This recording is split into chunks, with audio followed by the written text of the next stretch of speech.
Shri Vedanta civil service academy Indore में आपका स्वागत है। ये लेक्चर जो है उत्तर लेखन शैली, इसे आप आंसर राइटिंग स्किल कहते हैं, उसका लेक्चर है। ठीक है, और इस लेक्चर में हम ये समझेंगे कि एक आंसर लिखने के पहले आपको कौन सी मूलभूत बातें को ध्यान में रखना है। ठीक है, क्योंकि क्या होता है, अगर आप सिविल सर्विस एग्जाम दे रहे हो तो सिविल सर्विस एग्जाम में सबसे मुख्य पायदान जो होता है वो होता है आंसर राइटिंग या उत्तर लेखन शैली का। अगर आपको नॉलेज कम भी है और आपके पास उत्तर लेखन शैली बहुत शानदार है तो आपको सिविल सर्विस में अपेयर होने से कोई नहीं रोक सकता। इसलिए सबसे मुख्य पायदान का होता है आंसर राइटिंग स्किल या उत्तर लेखन शैली।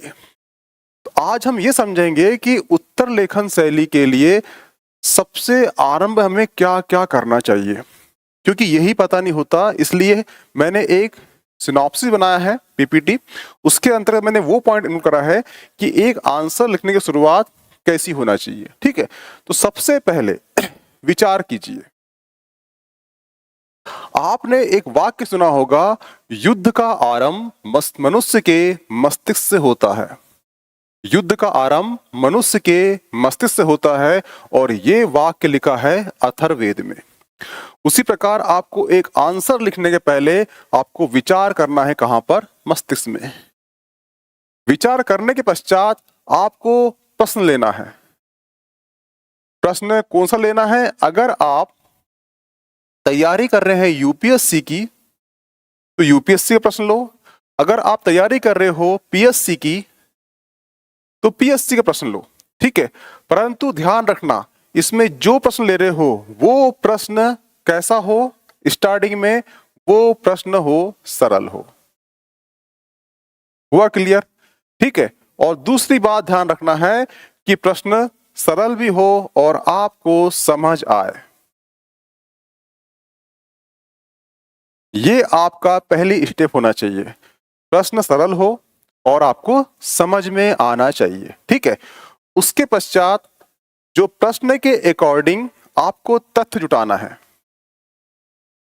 जितने भी तथ्य होंगे उसके सारे तथ्य को जुटाना है, उसको एक जगह इंक्लूड कर लेना है कि मुझे इस प्रश्न के लिए ये तथ्य चाहिए, मुझे नोट से, बुक से, किससे भी। ठीक है, इसके पश्चात तथ्य जुटाने के पश्चात आपको एक काम करना है कि कौन कौन सा पॉइंट प्रश्न में इंक्लूड करना है वो आपको अलग करना है।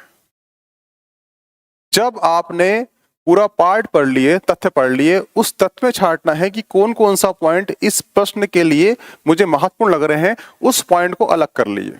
ठीक है, उस पॉइंट को अलग करने के पश्चात आपको सही ऑर्डर में अरेंज करना है, क्योंकि जो प्रश्न के अकॉर्डिंग सबसे महत्वपूर्ण पॉइंट होगा वो पहले नंबर पे होगा। ठीक है, उसके बाद जो महत्वपूर्ण पॉइंट होगा वो सेकंड नंबर पे होगा। ठीक है, और उसके बाद जो महत्वपूर्ण पॉइंट होगा वो थर्ड फोर्थ नंबर पे होगा। हुआ क्लियर? यानी कि प्रश्न के अकॉर्डिंग जो भी महत्वपूर्ण पॉइंट होंगे, सबसे ज्यादा महत्वपूर्ण कहाँ होगा? ऊपर होगा, उसके नीचे कम महत्वपूर्ण, उसके नीचे कम महत्वपूर्ण। तो जो जांचक होगा वो पहले ही पॉइंट से समझ जाएगा कि आंसर की डिमांड क्या थी और विद्यार्थी ने क्या लिखा या अभ्यर्थी ने क्या लिखा है। हुआ क्लियर? ये समझ में आ गया इतना? ठीक है, इसके पश्चात प्रश्न को पूरा समझना है। प्रश्न को समझने का मतलब यहां पर यह है कि प्रश्न क्या पूछ रहा है, प्रश्न अभ्यर्थी से क्या पूछ रहा है, आपको यह समझना है। ठीक है, जब आप प्रश्न को समझ जाएंगे तो प्रश्न को समझने के पश्चात आपको उस प्रश्न का विभाजन करना है। प्रश्न का विभाजन का मतलब, कहने का मतलब ये है कि जैसे कि एक क्वेश्चन ले लो कि 1857 की क्रांति के कारण और परिणाम की विवेचना कीजिए। ठीक है, विभाजन का मतलब होता है यहां पे कि मैंने क्या बोला? 1857। ठीक है, ये क्या है? कारण और परिणाम। ठीक है, 1857 के क्रांति के कारण और परिणाम। तो यहां पे एक क्वेश्चन ये हो गया और दूसरा क्वेश्चन ये हो गया। तो आपने इस प्रकार से उस क्वेश्चन को क्या करना है? डिवाइड करना है। ठीक है, जब डिवाइड कर लोगे, ठीक है, डिवाइड करने के पश्चात आपने जो पॉइंट जुटाया हो, आपने जो ऑर्डर अरेंज करे हो, उसके बाद आपको आंसर लिखना है। इतनी चीज करने के बाद आपको क्या लिखना है? एक आंसर लिखना है उस प्रश्न का। जब आप आंसर लिखोगे, हुआ क्लियर? जब आप आंसर लिखोगे तो आंसर लिखना पहला आंसर, प्रथम आंसर लिख दिया आपने। प्रथम जो पहली बार जो आंसर लिखोगे आप, उस आंसर को रीचेक करना स्वयं है कि मैंने जो प्रश्न लिया था और मैंने जो ऑर्डर सेट किया था, मैंने जो पॉइंट सेट किया था, वो सारे पॉइंट इस प्रश्न में है या नहीं है, प्रश्न के उत्तर में है या नहीं है। ठीक है, अगर वहां पे कुछ गलती होती है आपको, ठीक है, तो आप सेकेंड टाइम फिर से आंसर लिखिए, ठीक है, और उस ऑर्डर को अरेंज कीजिए जो आपका ऑर्डर या पॉइंट सेट नहीं हुआ है उसको, ठीक है।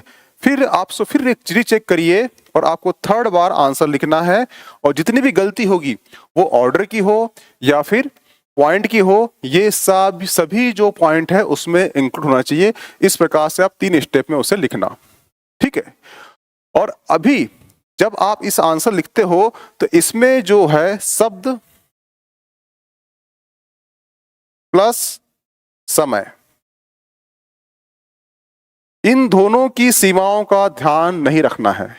जब पहली बार आंसर लिखते हो, शब्द सीमा और समय सीमा, इन दोनों का ध्यान नहीं रखना है। जब आपका आंसर लिख के हो जाएगा, जब आप पूरी स्टेप फॉलो कर लोगे, उसके पश्चात आपको क्या करना है? आपको शब्द सीमा का ध्यान रखना है। और जो भी शब्द बढ़ रहे हैं, जैसे मान लो 50 वर्ड का 5 वर्ड का 5 नंबर का क्वेश्चन है, वो 50 वर्ड में होना चाहिए, ठीक है।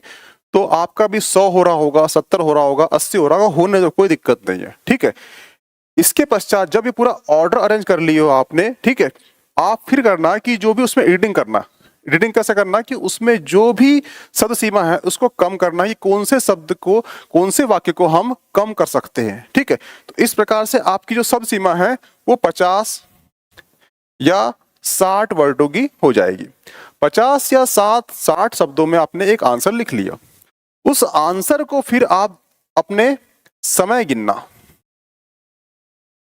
समय देखना कि मैं ये आंसर कितने समय लिख रहा हूं, और ये समय के अकॉर्डिंग, उस क्वेश्चन के अकॉर्डिंग, शब्द सीमा के अकॉर्डिंग अपना समय भी कम कर लेना, ठीक है। तो ये एक स्टेप होती है जिसमें आप कहना चाहिए एक उत्तर लेखन शैली कर सकते हो, ठीक है। और ये उत्तर लेखन शैली जो है बहुत स्लो प्रोसेस है, आपको 1 मंथ लग जाएगा कम से कम ऐसा करने पर। और एक समय ऐसा आएगा कि आप एक क्वेश्चन देखोगे और क्वेश्चन के बाद सीधे आप उसकी फॉर्मेटिंग कर लोगे, ठीक है।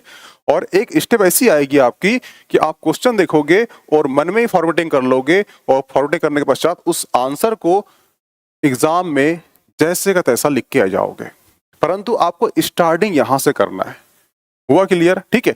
इसके पश्चात जो है, जो वर्ड होते हैं विवेचना, ठीक है, प्रकाश डालिए, ठीक है, समालोचना, आलोचना, मूल्यांकन, ये हम आगे स्टेप पढ़ेंगे, परंतु आपको पहले स्टेप में ये करना है।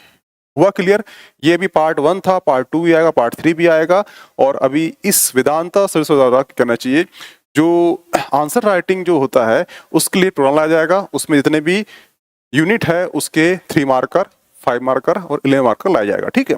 तो इस प्रकार से ये जो आप उत्तर लेखन शैली की एक स्टार्ट कर सकते हो। अगर इस थ्योरी को अपनाते हो आप, तो आपका जो आंसर है वो लिखने में सरल होगा, ठीक है, तथ्य छूटेंगे नहीं, आपका ऑर्डर अरेंज होना चाहिए, ठीक है। अब आगे बात करेंगे हम कि वो जो क्वेश्चन होता है कि कौन सा क्वेश्चन जो है पैराग्राफ में लिखना चाहिए और कौन सा क्वेश्चन जो है पॉइंट में लिखना चाहिए, ठीक है, वो आगे चर्चा करेंगे। परंतु पहले आप इस स्टेप को अपनाइए, फॉलो कीजिए, ठीक है। Okay, thanks.